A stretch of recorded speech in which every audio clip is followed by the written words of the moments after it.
अंतराल के बाद जीत हुई है। हाँ, क्या कहें सर? क्या क्या पूछा गया? एक बड़े लंबे अंतराल के बाद जीत हुई है। लंबा अंतराल कहाँ, 5 बरस का समय होता है इस अंतराल में। तो उसके पहले हम थे ही, पिछली बार हम चुनाव हारे, इस बार फिर लड़े। क्या प्राथमिकता होगी क्षेत्र के लिए? प्राथमिकता तो ये होगी कि जो पुराना गौरव था इस बड़हरा विधानसभा का पूरे बिहार में, उस गौरव को मैं वापस करूं। साथ साथ में जो हमारे क्षेत्र में बच्चों की बेरोजगारी है उसके संबंध में हमसे जितना भी प्रयास होगा, टेक्निकल कॉलेजेज वगैरह, चाहे जो कुछ भी हमसे संभव होगा, उसको हम प्राथमिकता देना चाहेंगे।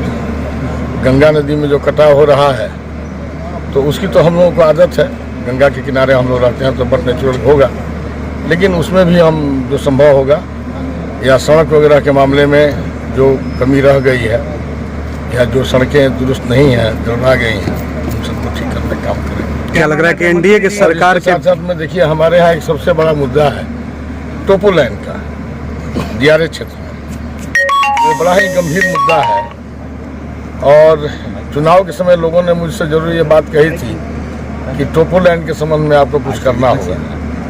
तो उसमें जितना भी मुझसे संभव होगा वो मैं करने का प्रयास करूंगा। टोपो लाइन के जो भी समस्या है उसको दूर करने का प्रयास करूंगा। सरकार आपकी बहुमत के आंकड़े को छू रही है, क्या माना जाए कि मंत्री पद यहाँ से भोजपुर से मिलेगा? ना, आप ही लोग कहिए ना कि क्या किया जाए। है कि आपका तो आंकड़ा हम लोगों को 55 भी नहीं दिखा रहा था। आप लोगों ने तो 55 पर ले आके पटक दिया था। अरे महाराज, कल भी मैंने कहा, मैंने एक वो जो होता है फेसबुक पर, हमने एक बात कही थी कि जो लोग ज़्यादा हल्ला करते हैं वो ज़्यादा वोट नहीं देते हैं।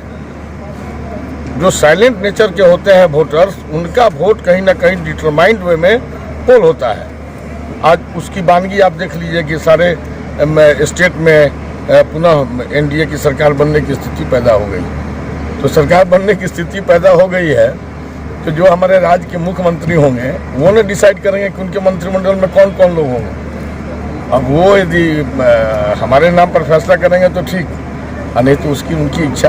लड़ाई कितनी चुनौतीपूर्ण आपके विधानसभा में रही? बहुत चुनौतीपूर्ण रही। चुनौतीपूर्ण ये इसलिए हो गई कि जो हमारे यहाँ से कैंडिडेट थे, जो वहाँ से विधायक थे, प्रतिनिधि थे, उनको हटाने का मन पूरे क्षेत्र ने बना लिया था। लेकिन हमारे यहाँ जो अर्धसैनिक बलों की जो प्रतिनियुक्ति हुई बहुत से बूथों पर, तो जो उनका काम नहीं था वो काम वो करने लगे, और उनके डिस्टर्ब करने की वजह से कहीं ना कहीं वो 50,000 से जो हमारा मार्जिन होना चाहिए था वो घट कर की इस जगह पर आया। कितने